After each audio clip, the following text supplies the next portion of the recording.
अमल कहा है और अमृतचंद्राचार्य ने ध्रुव, अचल और अनुपम ऐसे जो सिद्ध भगवान का जो स्वरूप है वह चारों गति से रहित विलक्षण है और अनुपम मानी जो पुद्गल द्रव्य है उसकी हम उपमा पुद्गल से दे सकते हैं, जीव द्रव्य की उपमा किसी और से दे सकते नहीं है। तो सिद्ध भगवान जहां स्थापित है वह कैसे है कि वहां ध्रुव है, वहां किसी की उपमा हम दे सकते नहीं है। और तीसरा दिया है ध्रुव, मानी ध्रुव कैसे है तो बोले सिद्ध पर्याय में सदा स्थायी रहने वाले हैं। अच्छा, सिद्ध भगवान में पर्याय है कि नहीं उसकी चर्चा की थी हमने, बराबर। तो पर्याय है, पर पर्याय कैसी है, वैसी की वैसी ही है, बराबर। वही की वही नहीं है, वही की वही और वैसी की वैसी में अंतर है। तो उसका भी वहां थोड़ा सा विशेष उन्होंने खुलासा किया है। अब दूसरी जो गाथा है समय शब्द और समय सार शब्द, ये 1 से 12 गाथा तक चलता रहेगा, वैसे तो पूरे ग्रंथ में चलेगा।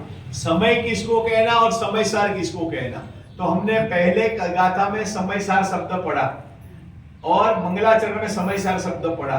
तो समय सार का अर्थ क्या है, द्रव्य कर्म भाव कर्म रहित जो है वो समय सार है, बराबर। और पहली गाथा में क्या कहा कि जो ध्रुव, अचल और अनुपम गति को प्राप्त हुए ऐसे समय, बराबर। अब दूसरी गाथा में समय शब्द का अर्थ बताते, समय सार का अर्थ नहीं बता रहे हैं। दूसरी गाथा में समय शब्द का सीधा अर्थ बताते हैं कि समय मानी क्या।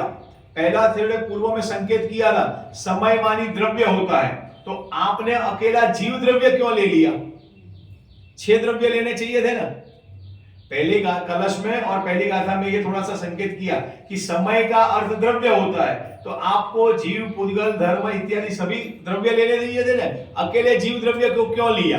तो यहां ये कह रहे हैं कि हमने सिद्ध भगवान को स्थापना की है अपने हृदय में, तो सिद्ध भगवान को 6 द्रव्य में से कौन से द्रव्य में स्थापित किया है, सिद्ध भगवान जीव द्रव्य ही है। मैं स्वयं कौन सा द्रव्य हूं, जीव द्रव्य। और समय सार शब्द का उल्लेख हुआ है, तो सार का अर्थ क्या है, द्रव्य कर्म, भाव कर्म और नौ कर्म से रहित। अब मुझे बताओ जीव द्रव्य के अलावा बाकी के 5 जो द्रव्य है उसमें द्रव्य कर्म, भाव कर्म, नौ कर्म लगते हैं, नहीं लगते हैं। तो इसीलिए समय का अर्थ यहां पे जीव लेना, ये थोड़ा सा संकेत किया मैंने। समय का अर्थ द्रव्य है, 6 द्रव्य है, पर 6 द्रव्य में भी जीव द्रव्य क्यों लेना कि समय सार ऐसे करके। फिर यहां दूसरी गाथा में कहते हैं कि जीवो चरित दंसन नाड़िठोतम ही ससमयम जानम पुगल कम पदेथिन चमत जानम पर समयम। जो जीव दर्शन ज्ञान चारित्र में स्थित है वह स्वसमय है, और जो जीव पुद्गल प्रदेशों में स्थित है उसको पर समय कहते हैं। समय की व्याख्या उन्होंने पहले संकेत किया कि नहीं किया, पहली गाथा में किया कि नहीं किया, नहीं किया कि किया, क्या किया बोलो, समय की व्याख्या क्या की उन्होंने, समय प्रावृत को कहूंगा ऐसे कहा, समय की व्याख्या अभी तक नहीं की उन्होंने, समय प्रावृत को कहूंगा। पर मंगलाचरण में अपने समय सार शब्द को सुना, इसीलिए हमें लगा कि भाई समय सार कहा ये, बराबर। अभी मंगलाचरण अमृतचंद्राचार्य देव का हम साइड में रखते हैं और मूल ग्रंथ पे देखते हैं, तो उन्होंने समय सार ग्रंथ कहने की प्रतिज्ञा की, समय सार ग्रंथ कहने की प्रतिज्ञा की। और दूसरी गाथा में उन्होंने सीधा समय सार शब्द का अर्थ नहीं किया, सीधे समय का अर्थ किया। जरा कठिन नहीं है, 2-3 बार अपन सुनेंगे पढ़ेंगे तो समझ में आ जाएगा। तो समय किसको कहते हैं, समय सार किसको कहते हैं, ये समझना जरूरी है। समय है वह प्रमाण है और समय सार है वह द्रव्य दृष्टि का विषय। समय है वह प्रमाण दृष्टि का विषय है और समय सार है वो द्रव्य दृष्टि का विषय, बराबर भाई। क्या कहा फिर से, समय है वह प्रमाण है और समय सार है वह द्रव्य दृष्टि का विषय है। अब जो समय प्रमाण है तो सबसे पहले समय की परिभाषा देते हैं कि समय किसको कहते हैं। तो समय मानी जो दर्शन ज्ञान चारित्र में स्थित है उसको समय कहते हैं, और जो दर्शन ज्ञान चारित्र में स्थित नहीं है तो किसमें स्थित है, पुद्गल द्रव्य में जो स्थित है उसको पर समय कहते हैं, स्वसमय और पर समय, बराबर।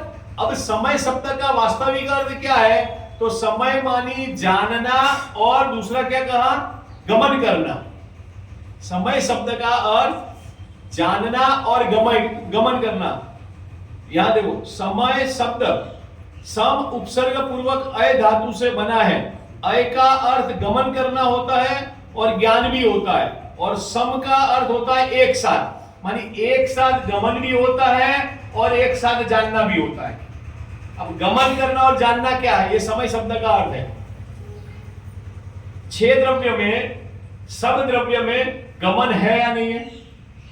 अपने अपने द्रव्यों में, स्वद्रव्य में गमन है कि नहीं है? तो वो भी समय हो गए। पर यहां पे समय शब्द में जानना शब्द लिखा है। जानना और गमन करना दोनों एक साथ होता है। जीव द्रव्य में, आत्मा में जानना भी होता है और गमन होता है कि नहीं होता है? गमन मानी यहां से वहां जाना, वो गमन नहीं लेना है। जो उसका परिणमन हो रहा है वो गमन लेना है, बराबर। तो 6 द्रव्यों में से कौन से द्रव्य में जानने का काम होता है? जीव द्रव्य में। और गमन कौन से में होता है? 6 द्रव्य में होता है। पर 6 द्रव्य की अपेक्षा यहाँ पे 2 काम मानी 2 काम एक साथ होते, ये नहीं समझना बोलने में आवे पर जीव द्रव्य का स्वभाव है कि जानना भी हो रहा है और गमन भी हो रहा है, इसीलिए इसको समय मानी आत्मा कहते हैं। इतना समझना है, बराबर। अब उसमें क्या कहा, वह समय तो बराबर है, पर वह समय में पर समय और स्व समय ऐसे कैसे ले लिया? तो उन्होंने कहा, कुंकुद आचार्य देव ने, कि जो द्रव्य दर्शन ज्ञान चारित्र में स्थित है उसको स्व समय, और जो दर्शन ज्ञान चारित्र में स्थित नहीं है उसको पर समय कहते हैं। मानी जो पुद्गल में स्थित है उसको पर समय कहते हैं। अब मेरा प्रश्न है, हम किस में स्थित हैं? ये प्रमाण से बता दिया। इसमें यहाँ पे द्रव्य क्या बोले, द्रव्य दृष्टि की बात नहीं है, मानी पर्याय दृष्टि से, मानी पर्याय दृष्टि भी नहीं, सॉरी, प्रमाण का विषय बता दिया कि समय मानी ये, और स्व समय मानी ये, और पर समय मानी ये। मानी 3 परिभाषा बताई, समय, स्व समय और पर समय, बराबर। अब मेरा प्रश्न ये है कि हम जो अबुद्ध जीव है, अज्ञानी जीव है, मिथ्या दृष्टि जीव है, वह स्व समय है, पर समय है या समय है? प्रमाण से समय है? प्रमाण से समय है, और प्रमाण से समय है पर समय है, और पर्याय दृष्टि से पर समय। हो सकता है ऐसा? उत्तर उन्होंने बढ़िया दिया। प्रमाण से समय है और पर्याय दृष्टि से पर समय है। हो सकता है कि नहीं हो सकता? पहले तो ये नक्की करो। पहले तो प्रश्न ख्याल में आया?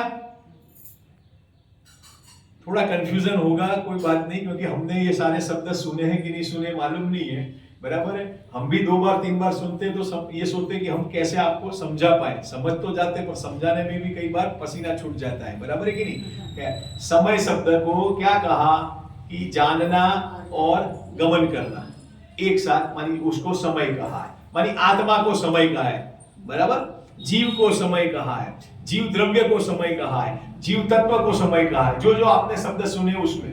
अब समय का 2 डेफिनेशन दे दिया, एक दिया स्व समय और एक दिया पर समय।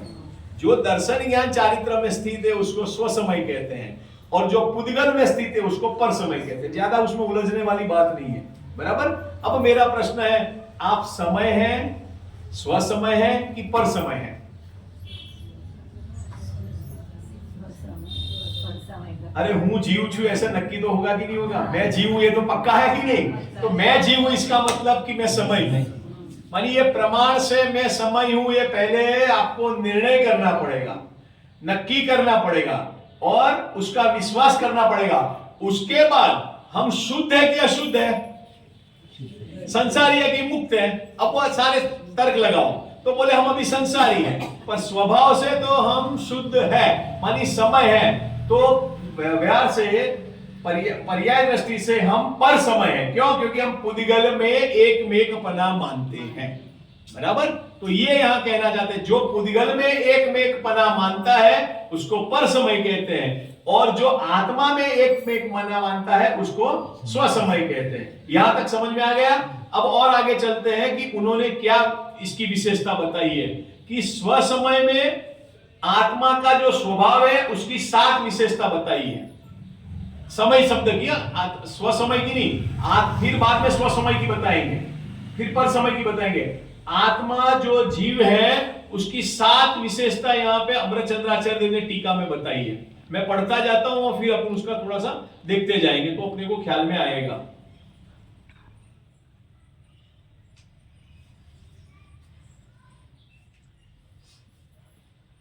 वह समय नामक पदार्थ परिणमनशील होने से उत्पाद व्यय ध्रुव की एक रूपता की अनुभूति लक्षण वाली सत्ता से युक्त है। मानी जो आत्मा है, जीव नाम का जो पदार्थ है, उसका कार्य क्या है? परिणमन करना। तो परिणमन करता है तो वो कैसे परिणमन करता है? उत्पाद, व्यय और ध्रुव, ये शब्द सुने हुए हैं। अच्छा, उत्पाद का अर्थ क्या है, व्यय का अर्थ क्या है, ध्रुव का अर्थ क्या है? तो उत्पाद मानी उत्पन्न होना, व्यय का अर्थ है नाश होना, और ध्रुव का अर्थ कायम रहना। बराबर। सत द्रव्य लक्षणम उत्पाद व्यय द्रव्य युक्तम सत, ये तत्व सूत्र का सूत्र है। अब मुझे ये बताओ, ये उत्पाद, व्यय और ध्रुव द्रव्य में होता है, गुण में होता है कि पर्याय में होता है?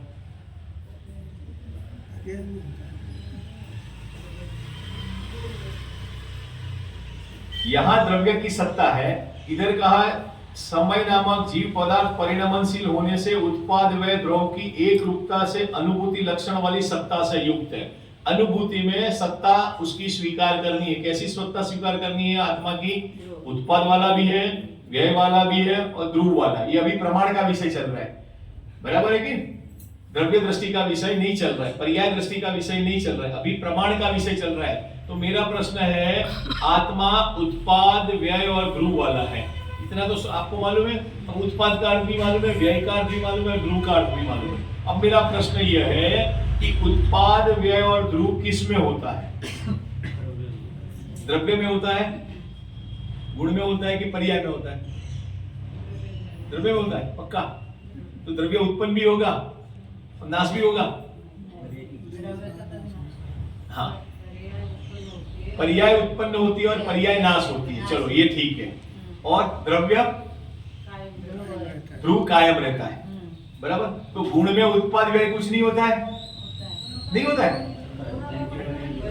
गुणों की पर्याय होती है कि नहीं होती है? ज्यादा उसमें कंफ्यूजन नहीं होना है। पहले आपने को जितना आ रहा है उतना पहले कंफ्यूज मानी क्लियर करो, फिर बाद में आगे की सोचना। नहीं तो हम क्या करते हैं, जो याद है, जो सुना हुआ है, उसमें भी कंफ्यूज हो जाता है। मानी यहाँ ये कहना चाहते हैं कि जीव द्रव्य का जो लक्षण है वह परिणति है, वो उत्पाद, व्यय और ध्रुव वाली है, बराबर। अब इससे साबित क्या करना चाहते हैं कि जीव द्रव्य ध्रुव है, उसके गुणों का जो परिणमन हो रहा है वो उत्पाद और व्यय रूप हो रहा है। इतना बराबर है। अब थोड़ा सा आगे बढ़ते हैं।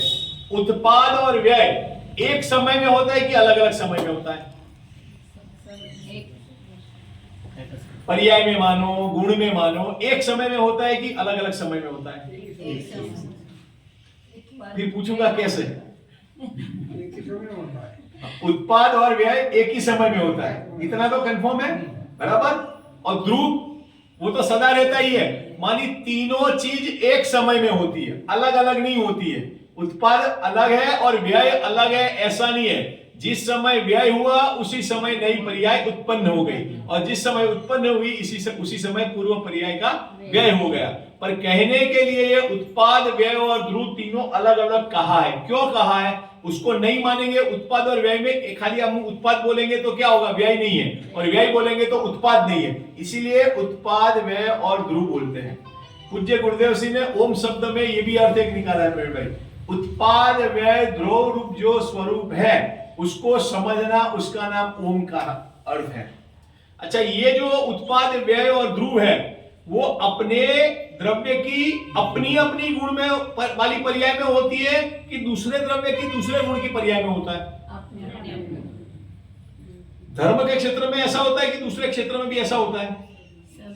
थोड़ा प्रश्न मैंने ट्विस्ट करके पूछा। धर्म के क्षेत्र में सिद्धांत में तो हम मान लेते हैं कि 6 द्रव्य में, जीव द्रव्य में अनंत गुण है, और अनंत गुण की पर्याय है वो अपने अपने में ही उत्पाद व्यय होती है, ये तो हम मान लेते हैं, बराबर। अब ये मानते हैं, सही मानते हैं, गलत मानते हैं, अभी मैं निर्णय नहीं कर पा रहा हूं या नहीं करवा पा रहा हूं। लौकिक क्षेत्र में एक द्रव्य लो, उसके भी गुण होते हैं कि नहीं होते हैं? जैसे नींबू है तो उसके कितने गुण हैं? खट्टा भी है, पीला भी है, और भी बहुत सारे हैं, बराबर।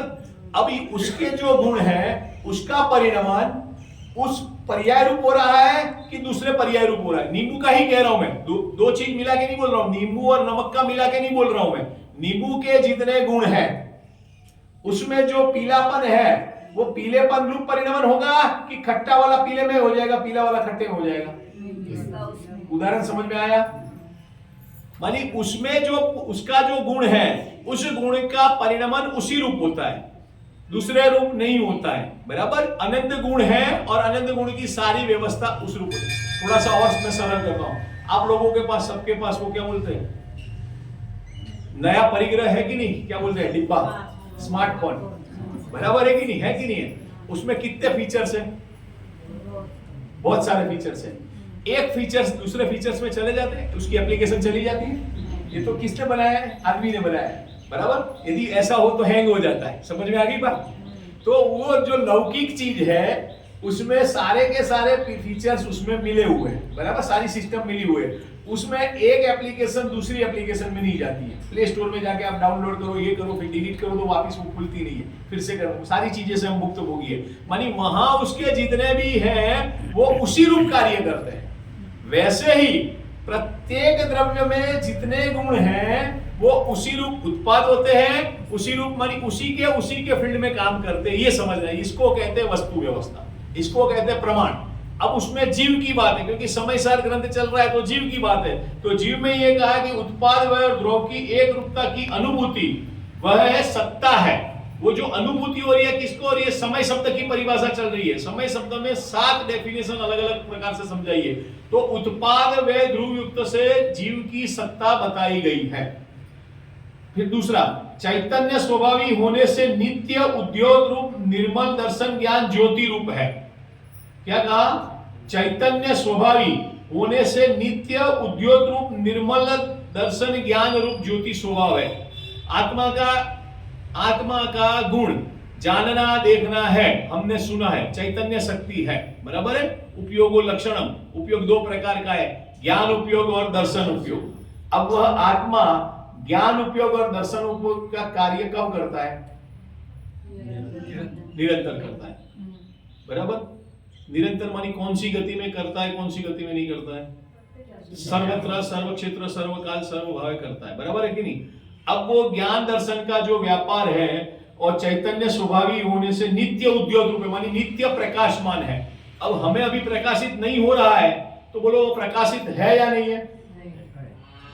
अभी सूर्य दिखता नहीं है, इतने दिनों से 5-6 दिनों से सूर्य दिखता नहीं है, तो बोलो सूर्य का अस्तित्व है या नहीं है? ऐसे ही हमारे ज्ञान गुण का उगाड़ नहीं है, पर ज्ञान और दर्शन का व्यापार नित्य उद्योग रूप है।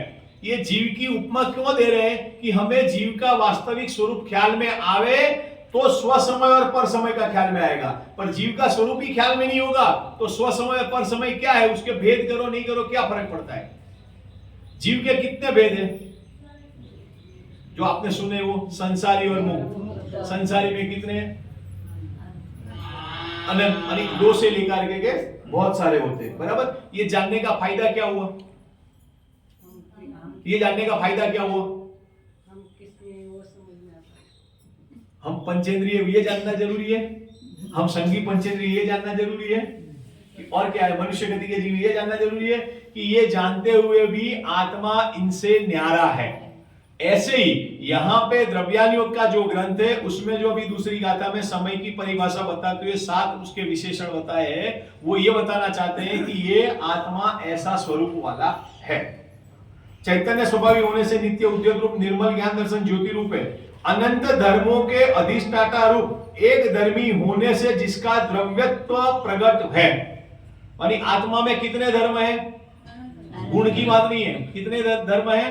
अनंत धर्म है, अनंत धर्म है। और अनंत धर्मों के अधिष्ठाता रूप एक धर्मी होने से जिसका द्रव्यत्व प्रकट है। मानी एक द्रव्य भी है और अनंत द्रव्य भी है। तो एक द्रव्य है तो उसके कारण यहां कहा है कि उसका द्रव्यत्व पना है। द्रव्यत्व की व्याख्या क्या है? द्रव्य का द्रव्यत्व पना कायम रहता है। तो अनंत द्रव्य, अनंत धर्मों के कारण भी द्रव्य का द्रव्यत्वपना कायम रहता है और एक धर्म के कारण भी उसका नित्य कायम रहता है। बराबर। अनंत धर्मों के अधिष्ठाता रूप एक धर्मी होने से जिसका द्रव्यत्वपना प्रकट है, मानी जीव सदा अस्तित्व रूप है, जीव का ज्ञान गुण है और भी अनंत धर्म है, नित्य रूप है, अनित्य रूप है, एक रूप है, अनेक रूप है, वो सब सदा ऐसे के ऐसे रहने वाले हैं। मानी अनंत धर्म वाला मैं हूं और अनंत धर्म में एक धर्म द्रव्य रूप है, उन्मूल सत्ता रूप मैं हूं। तो ये जानने से जो दूसरे अनंत धर्म है वो मेरे में नहीं है, ये समझना है। और आगे, क्रम और अक्रम प्रवृत्त होने वाले विचित्र स्वभाव को धारण करने वाला होने से गुण पर्याय वाला है। द्रव्य है वह गुण वाला भी है और पर्याय वाला भी है। गुण क्रम से होते हैं कि पर्याय क्रम से होती है? पर्याय क्रम से होती है। और गुण कैसे होते हैं? अक्रम होते हैं। तो ये जानने का फायदा क्या है? ये जानने का फायदा क्या? गुण अक्रम रूप से है और पर्याय क्रम से है, ये जानने का फायदा क्या? अच्छा, द्रव्य क्रम से है कि अक्रम से? द्रव्य तो कूटस्थ है, उसमें कुछ परिवर्तन नहीं हो रहा है, पर गुण है वह अक्रम रूप से है और पर्याय है वो क्रम से है। ये जानने का फायदा क्या? सवेरे 7 बजे उसके बाद 8 बजेंगे कि नहीं बजेंगे? कि हमारी मेहनत करने से बजने वाले हैं? मुझे अहमदाबाद जाना है, अब मैं दिन गिनते जाऊंगा तो जब 6 तारीख आएगी तभी आएगी कि उससे पहले आ जाएगी? तो जो मुझे मिला है, जो मेरे पास अभी है, उसमें मैं आनंद लूंगा कि मैं दिन गिनते जाऊंगा, समय गिनते जाऊंगा तो जल्दी होगा। तो पर्याय तो जिस समय होनी है वो क्रमशः ही होनी है, हम पर्याय को आगे पीछे नहीं कर सकते हैं। तो गुण को आगे पीछे कर सकते हैं? तो बोले गुण में ऐसी व्यवस्था ही नहीं है, गुण अनंत है और वो अनंत गुण है वो सब अक्रम रूप से है। अक्रम इसका मतलब ऐसे नहीं टेढ़े मेढ़े ऐसा मत समझना। अक्रम है मानी उसकी व्यवस्था ऐसी है कि उसको मानी कोई क्रम नहीं रहता है और उसके जो परिणाम होता है वो अपने आप स्व संचालित हो रहा है। बराबर। तो आत्मा द्रव्य है, उसके अंदर अनंत गुण है, वह सारे गुण अक्रम रूप से मानी अपने अपने जगह पे सुनिश्चित है और पर्याय है वो अपने अपने परिणाम में कार्य करती है। तो पर्याय है वो एक पर्याय है, वो दूसरे रूप आगे पीछे भी नहीं होती है। तो ये पर्याय में हम कुछ परिवर्तन कर सकते हैं कि नहीं कर सकते हैं? नहीं कर सकते हैं। हम पर्याय में परिवर्तन करना चाहते हैं कि नहीं चाहते हैं? बराबर। कि गुण में परिवर्तन करना चाहते हैं? किसमें करना चाहते हैं? पर्याय में। अच्छा, पर्याय में परिणामन नहीं हो सकता है ये हमें मालूम है, फिर भी हम पर्याय में परिणामन करने का उग्र पुरुषार्थ करते हैं। तो करना यह व्यर्थ है ये मालूम है, तो किसमें परिवर्तन करना? चलो पर्याय में नहीं करना तो किसमें करना? अब देखो, द्रव्य में कुछ कर नहीं सकते, गुणों में भी कुछ कर नहीं सकते, एक पर्याय जिसको हम कर सकते हैं। अब उसके लिए भी सिद्धांत तो कह रहे हैं कि पर्याय में भी कुछ नहीं कर सकते, तो करे किसमें परिवर्तन? करे किसमें? अपनी समझ में। हाँ, अपनी समझ में करना है।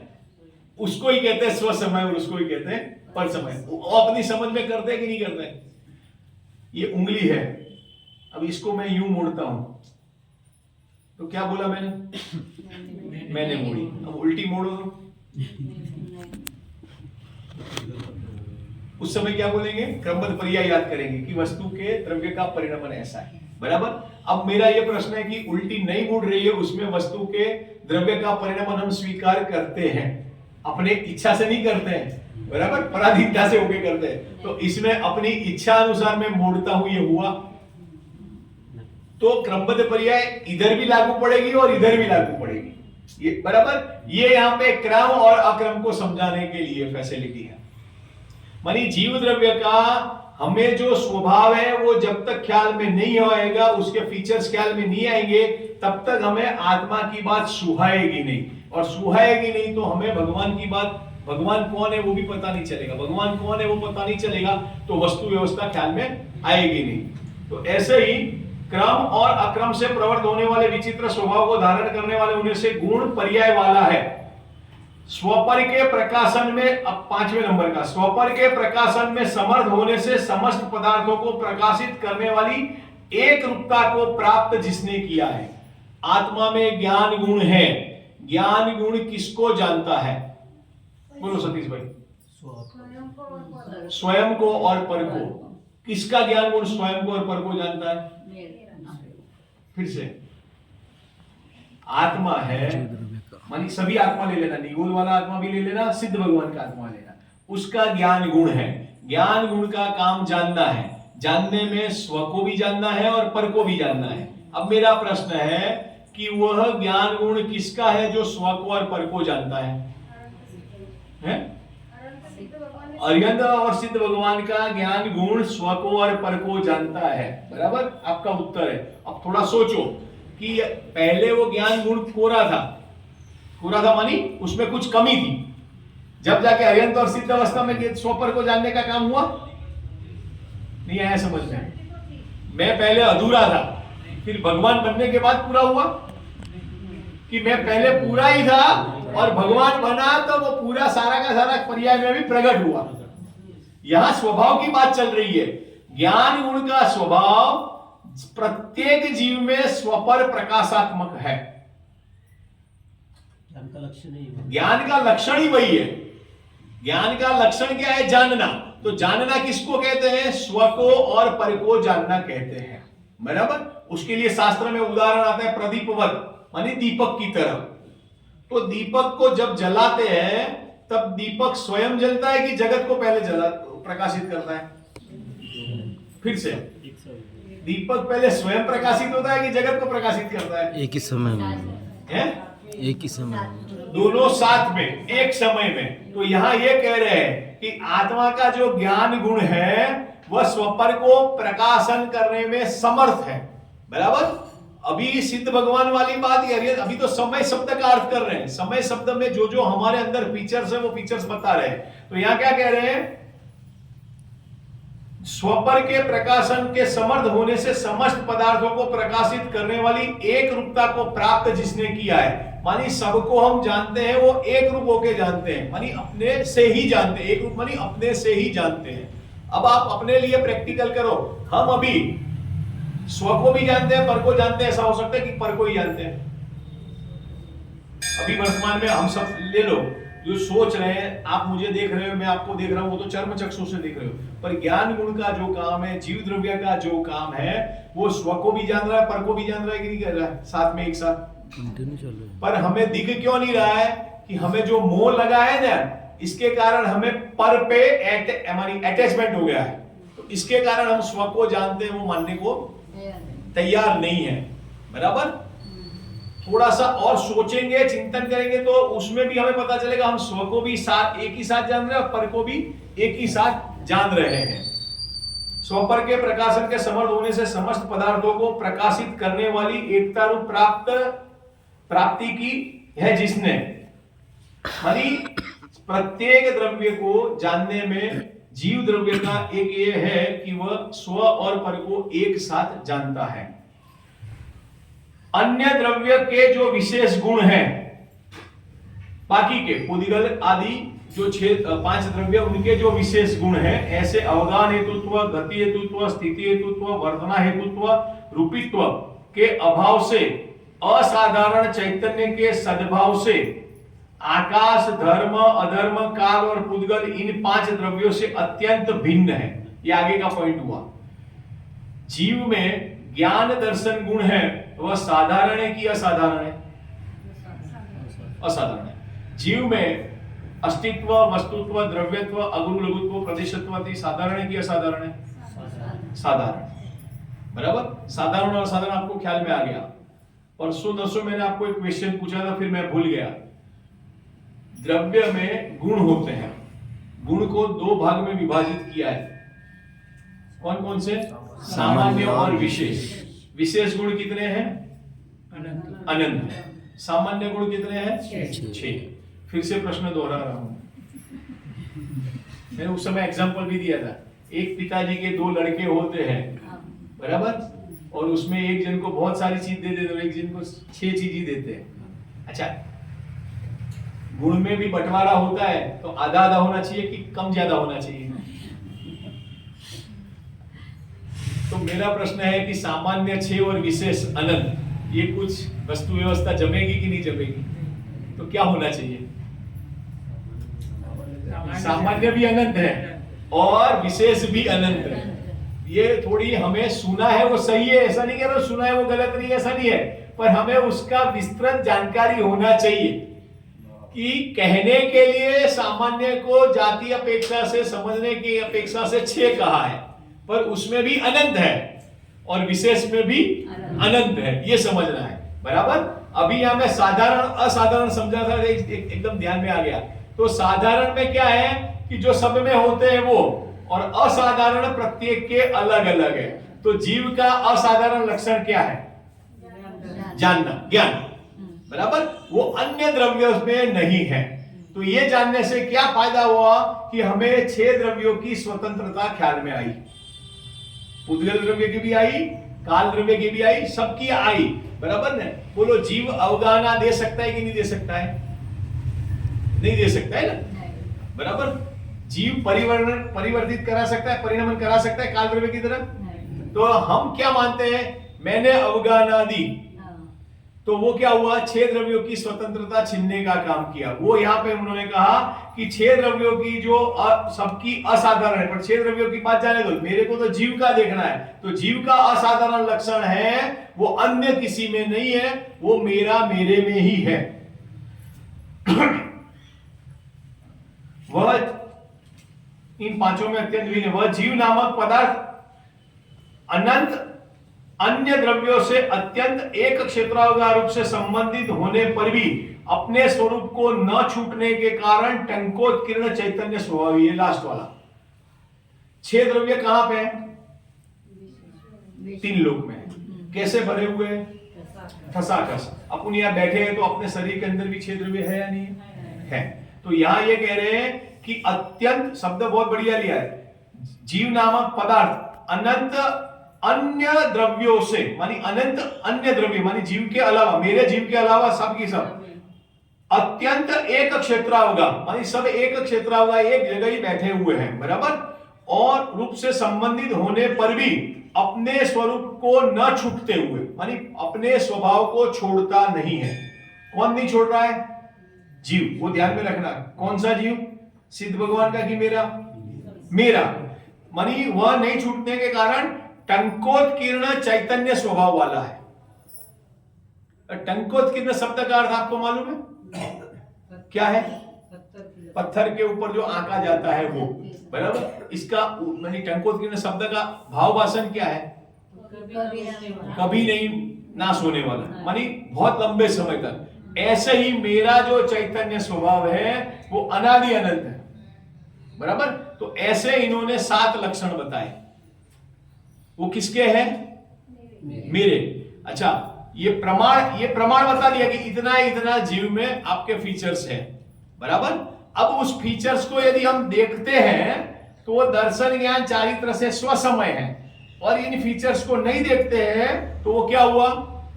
पुद्गल में पर समय। कितना ही है? समय शब्द का इतना किया। 7 अलग अलग विशेषण बताए।